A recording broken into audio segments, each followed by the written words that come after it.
ಓಹೋ ಫ್ರೆಂಡ್ಸ್, ಎಲ್ರಿಗೂ ನಮಸ್ಕಾರ. ಸೊ ಒಂದು ಹೊಸ ವಿಡಿಯೋಗೆ ಎಲ್ರಿಗೂ ಸುಸ್ವಾಗತ.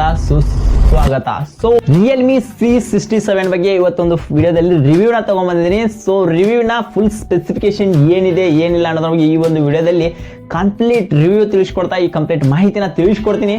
ಈ ಒಂದು ವಿಡಿಯೋ ಸ್ಟಾರ್ಟ್ ಮಾಡೋಕ್ಕಿಂತ ಮುಂಚೆ ನೀವಿನ್ನೂ ನಮ್ಮ ಚಾನಲ್ನ ಸಬ್ಸ್ಕ್ರೈಬ್ ಮಾಡ್ಕೊಂಡಿಲ್ಲ ಅಂದರೆ ದಯವಿಟ್ಟು ನಮ್ಮ ಚಾನಲ್ಗೆ ಸಬ್ಸ್ಕ್ರೈಬ್ ಮಾಡ್ಕೊಂಡ್ರೆ ಆ್ಯಂಡ್ ನೋಡ್ತಿರೋರೆಲ್ಲ ಲೈಕ್ ಮಾಡಿಬಿಡಿ.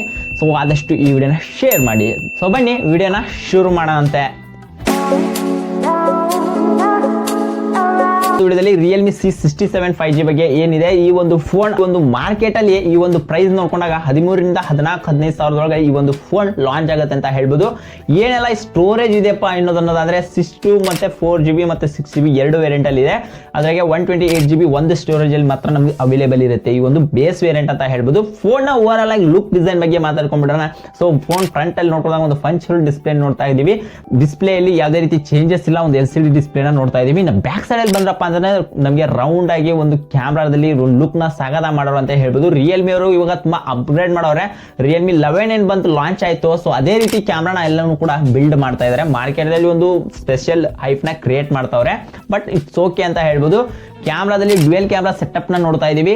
ಇನ್ನ ಬ್ಯಾಕ್ ಅಲ್ಲಿ ಯಾವುದೇ ರೀತಿ ಫೈಬರ್ ಅನ್ನೋದು ಫಿನಿಶಿಂಗ್ ನೋಡ್ತಾ ಇದೆ, ಅದು ಗ್ಲಾಸ್ ಫಿನಿಶಿಂಗ್ ತರ ಲುಕ್ ನ ನಮ್ಗೆ ತೋರಿಸ್ತಾ ಇದೆ. ಇನ್ನ ಬಾಟಮ್ ಸೈಡ್ ಮತ್ತೆ ಟಾಪ್ ಸೈಡ್ ನೋಡ್ಕೊಂಡ್ರಪ್ಪ ಅಂತಂದ್ರೆ ಇನ್ನ ಬಾಟಮ್ ಅಲ್ಲಿ ಒಂದು 3.5mm ಜಾಕ್ ಸಿಗ್ತಾ ಇದೆ. ಯಾಕಂದ್ರೆ ಎಂಟ್ರಿ ಲೆವೆಲ್ ಫೋನ್ ಆಗಿರೋದ್ರಿಂದ ಇದರೊಳಗಡೆ ನಮಗೆ 3.5mm ಜಾಕ್ ನಮಗೆ ನೋಡಕ್ ಸಿಗ್ತಾ ಇದೆ. ಇನ್ನ ಒಂದು ಟೈಪ್ ಸಿ ಚಾರ್ಜರ್ ನೋಡ್ಕೋಬಹುದು, ಒಂದು ಮೈಕು ಮತ್ತೆ ಇನ್ನೊಂದು ಸ್ಪೀಕರ್ನ ನಮಗೆ ಅವೈಲೇಬಲ್ ಇರುತ್ತೆ ನೋಡ್ಕೊಳ್ಳೋಕೆ. ಇನ್ನು ಟಾಪ್ ಅಲ್ಲಿ ನೋಡಿದ್ರಪ್ಪ ಅಂದ್ರೆ ನಾಯ್ಸ್ ಕ್ಯಾಲ್ಕುಲೇಷನ್ಗೆ ಗೋಸ್ಕರ ನಮಗೊಂದು ಫೋರ್ಟ್ ಕಾಣ್ತಾ ಇದೆ. ಇನ್ನೊಂದು ಬಿಟ್ರಪ್ಪ ಅಂತಂದ್ರೆ ರೈಟ್ ಸೈಡ್ ಬಂದ್ರಂತಂದ್ರೆ ಇನ್ನು ವ್ಯಾಲ್ಯೂ ಮೇಕರ್ ಕೀಸ್ ಮತ್ತೆ ಒಂದು power on button. Left side ಬಂದ್ರಪ್ಪ ಅಂದ್ರೆ ಒಂದು ಸಿಮ್ ಟ್ರೇ ಕೂಡ ನಾವು ಗಮನಿಸಬಹುದು. ಇನ್ನು ನೆಕ್ಸ್ಟ್ ಈ ಒಂದು ಫೋನ್ ನ ಬಗ್ಗೆ ಸ್ಪೆಸಿಫಿಕೇಶನ್ ಬಗ್ಗೆ ಮಾತಾಡ್ಕೊಂಡ್ ಬರೋಣ. ಪರ್ಫಾರ್ಮೆನ್ಸ್ ನೋಡ್ಕೋಬೇಕಪ್ಪ ಅಂತಂದ್ರೆ MediaTek Dimensity 6100 ಒಂದು ಪ್ರೊಸೆಸರ್ ನೋಡ್ತಾ ಇದೀವಿ. ಅದು 6nm ಚಿಪ್ಸೆಟ್ ನ ನೋಡಬಹುದು.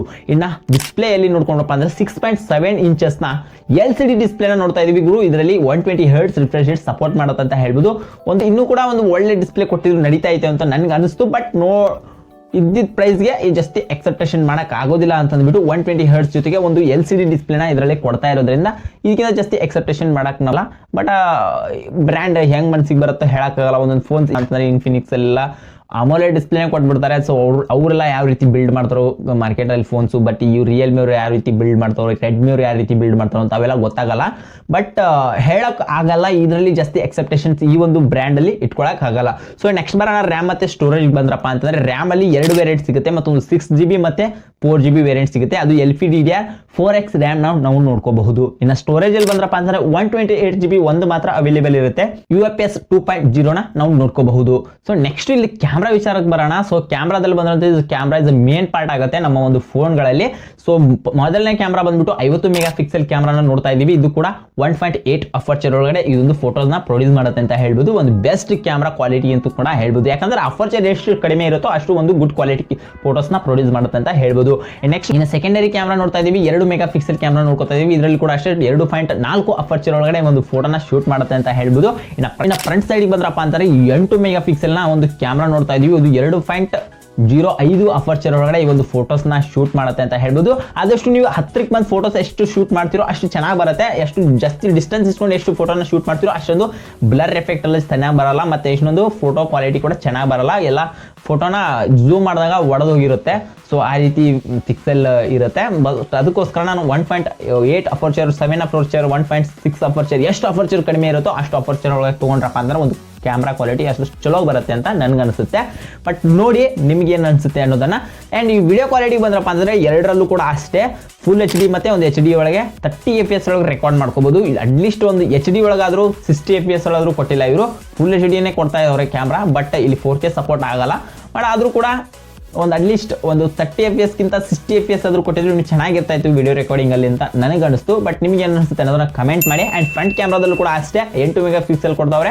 ಬಟ್ ಆದ್ರೂ ಕೂಡ ಫುಲ್ HD ಮತ್ತೆ HD ಸಪೋರ್ಟ್ ಆಗುತ್ತೆ. ಅದರಲ್ಲೂ ಕೂಡ 30 FPS ವರೆಗೂ ಮಾತ್ರ ವಿಡಿಯೋ ಕ್ವಾಲಿಟಿ ರೆಕಾರ್ಡ್ ಮಾಡ್ಕೊಳ್ಬಹುದು. ಸೊ OS ವಿಚಾರಕ್ಕೆ ಬರೋಣ. ನಿಜ ಬಾಕ್ಸ್ Android 13 OS ನ ಇದ್ರೊಳಗಡೆ ನಾವು ನೋಡ್ತಾ ಇದೀವಿ. ಸೊ ನೆಕ್ಸ್ಟ್ ವಿಚಾರಕ್ಕೆ ಬಂದ್ರಪ್ಪ ಅಂತಂದ್ರೆ 5000 mAh ಬ್ಯಾಟ್ರಿನ ಕೊಡ್ತಾ ಇದ್ದು, 1000 ಆಗಲಿ ಒಂದು 5500 mAh ಬ್ಯಾಟ್ರಿ ಅದು ಕೊಟ್ಟಿದ್ರು ಕೂಡ ಇನ್ನೊಂದು ಚೂರು ಅಪ್ಗ್ರೇಡ್ ಮಾಡಿದ್ರು ಇನ್ನೂ ಚೆನ್ನಾಗಿರ್ತಾ ಇತ್ತು ಅಂತ ನನಗೆ ಅನಿಸ್ತಾ ಇದೆ. ಬಟ್ ನಿಮ್ಗೆ ಏನು ಅನಿಸುತ್ತೆ ಅನ್ನೋದು ಕಮೆಂಟ್ ಮಾಡಿ. ಅಂಡ್ ಚಾರ್ಜರ್ ವಿಚಾರಕ್ಕೆ ಬರೋಣ. ಇದು ಬಾಕ್ಸ್ ಸಮೇತ ನಮಗೆ 33 ವ್ಯಾಟ್ನ ಒಂದು ಸೂಪರ್ ವೂಕ್ ಚಾರ್ಜರ್ ನಮಗೆ ಸಿಗ್ತಾ ಇದೆ. ಒಂದು ಒಳ್ಳೆ ವಿಚಾರ ಅಂತಾನೆ ಹೇಳ್ಬೋದು. ಅಂಡ್ ಸೊ ಈ ಒಂದು ಫೋನ್ ಅಲ್ಲಿ ಸೆಕ್ಯೂರಿಟಿ ನೋಡ್ಕೊಂಡ್ರಪ್ಪ ಅಂತಂದ್ರೆ side mounted finger print unlock sensor ನ ನೋಡ್ತಾ ಇದೀವಿ.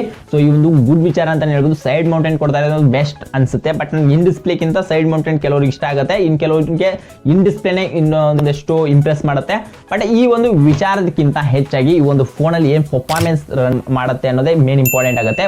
ಮೊನ್ನೆ ತಾನೇ ಲಾಂಚ್ ಆದಂತ ಫೋನ್ Redmi 13C ಎಷ್ಟು ಪಾಡ್ ಅನಿಸ್ತು. ಯಾಕಂತಂದ್ರೆ ಇವಾಗ ನೋಡಿ ಒಂದು 11,000ಕ್ಕೆ ಆ ಒಂದು ಫೋನ್ ಲಾಂಚ್ ಆಗಿದೆ, 11ರಿಂದ 10,000ಕ್ಕೆ ಆ ಫೋನ್ ಸಿಕ್ಬಿಡುತ್ತೆ. ಇನ್ನು ಆಫರ್ ಟೈಮಲ್ಲಂತೂ 9,000 8,500ಕ್ಕೆಲ್ಲ ಆ ಫೋನ್ ಸಿಕ್ಬಿಡುತ್ತೆ. ಈ ಒಂದು ವೇರಿಯಂಟ್ ಏನಿದೆ ಎಲ್ಲವೂ ಕೂಡ ಓವರ್ ಆಲ್ ನೋಡ್ಕೊಂಡಾಗ ಆ ಫೋನ್ಗೆ ಈ ಫೋನ್ಗೆ ಜಾಸ್ತಿ ಏನು ಡಿಫ್ರೆನ್ಸ್ ಇಲ್ವೇ ಇಲ್ಲ. ಯಾಕಂದ್ರೆ ಪ್ರೊಸೆಸರ್ ಕೂಡ ಅಷ್ಟೇ MediaTek Dimensity 6100 ನೋಡ್ತಾ ಇದೀವಿ, ಅದು 6 nm ಚಿಪ್ಸೆಟ್ ನೊಂದಿಗೆ. ಸೊ ಅಲ್ಲಿ ಕೂಡ ಜಾಸ್ತಿ ಡಿಫ್ರೆನ್ಸ್ ಅನ್ನೋದಿಲ್ಲ. ಇಲ್ಲಿ ರ್ಯಾಮ್ ಮತ್ತೆ ಸ್ಟೋರೇಜ್ ಕೂಡ ಸೇಮ್, ಅದರಲ್ಲೂ ಕೂಡ 6GB ರ್ಯಾಮೇ ಕೊಡ್ತಾ ಇದ್ದಾರೆ, ಇಲ್ಲಿ ಕೂಡ 4GB ರ್ಯಾಮೇ ಕೊಡ್ತಾವ್ರೆ. ಅಲ್ಲಿ ಕೂಡ 128GB ಅವೈಲೇಬಲ್ ಇದೆ, ಇಲ್ಲಿ ಕೂಡ 128GB ಅವೈಲೇಬಲ್ ಇದೆ. ಸೊ ಅಲ್ಲಿ ಎರಡರಲ್ಲೂ ಕೂಡ ಜಾಸ್ತಿ ವೇರಿಯೇಷನ್ ಇಲ್ಲದೆ ಇರೋದ್ರಿಂದ ಸೊ ಈ ಒಂದು ಮಾರ್ಕೆಟ್ ಅಲ್ಲಿ ಈ ಒಂದು ಫೋನ್ ಜಾಸ್ತಿ ಕಾಂಪಿಟೇಟ್ ಮಾಡುತ್ತೆ ಅಂತ ನನಗೆ ಅನಿಸ್ತಾ ಇಲ್ಲ. ಬಟ್ ನೋಡೋಣ, ಅದು ಲಾಂಚ್ ಆದ ತಕ್ಷಣ ಯಾವ ರೀತಿ ಎಲ್ಲ ಈ ಫೋನ್ ಹೈಪ್ ಮಾಡುತ್ತೆ ಏನು ಅಂತ ಗೊತ್ತಿಲ್ಲ. ಬಟ್ ಈ ಒಂದು ಫೋನ್ ನನ್ ಕೇಳಿದ್ರಪ್ಪ ಅಂತಂದ್ರೆ ಈ Redmi 12 5Gನೇ ಇನ್ನೂ ಬೆಟರ್ ಅನ್ಸುತ್ತೆ. ಯಾಕಂದ್ರೆ Snapdragon 4 Gen 2 ಪ್ರೊಸೆಸರ್ ನೋಡ್ತಾ ಇದೀವಿ, ಅದಕ್ಕೋಸ್ಕರ ಇದಕ್ಕಿಂತ ಒಂದು ಒಳ್ಳೆ ಫೋನ್ ಅದೇ ಆಗುತ್ತೆ ಅಂತ ನನಗೆ ಅನ್ಸ್ತಾ ಇದೆ. ಸೊ ಅದೇ ಒಂದು ಬಜೆಟ್ ಕ್ಯಾಟಗರಿ ಕೂಡ ಈ ಒಂದು ಫೋನ್ ಕೂಡ ಲಾಂಚ್ ಮಾಡೋರೆ, ಬಟ್ ಅಷ್ಟೊಂದೇನೋ ಹೈಪ್ ಕಾಣ್ತಿಲ್ಲ. ನೋಡೋಣ ಅದು ಮಾರ್ಕೆಟ್ ಅಲ್ಲಿ ಈ ಒಂದು ಫೋನ್ ಎಷ್ಟು ಹೈಪ್ ಕ್ರಿಯೇಟ್ ಮಾಡುತ್ತೆ ಅಂತ. ನನ್ಗೆ ಅನ್ಸೋ ಮಟ್ಟಿಗೆ ಅಷ್ಟೊಂದು ಹೈಪ್ನ ಏನು ಕ್ರಿಯೇಟ್ ಮಾಡಲ್ಲ ಅನ್ಕೊಂಡಿರ್ತೀನಿ. ಸೊ ನೋಡೋಣ ಅದು ಎಷ್ಟೆಲ್ಲ ಹೈಪ್ ಕ್ರಿಯೇಟ್ ಮಾಡುತ್ತೆ ಅಂತ. ಅಂಡ್ ಈ ವಿಡಿಯೋ ನಿಮಗೆ ಇನ್ಫಾರ್ಮೇಟಿವ್ ಆಗಿತ್ತು ಅನ್ಕೊಂಡಿರ್ತೀನಿ ಅಂಡ್ ಯೂಸ್ಫುಲ್ ಆಗಿತ್ತು ಅಂದ್ರೆ ನಮ್ಮ ಚಾನಲ್ನ ಸಬ್ಸ್ಕ್ರೈಬ್ ಮಾಡ್ಕೊಡ್ರಿ. ಅಂಡ್ ವಿಡಿಯೋ ಇಷ್ಟ ಆಗಿದ್ರೆ ಲೈಕ್ ಮಾಡಿ. ಅಂಡ್ ಸಿಗೋಣ ಮತ್ತೆ ಮುಂದಿನ ಒಂದು ವಿಡಿಯೋದಲ್ಲಿ. Guys, see you the next one. ನಮಸ್ಕಾರ.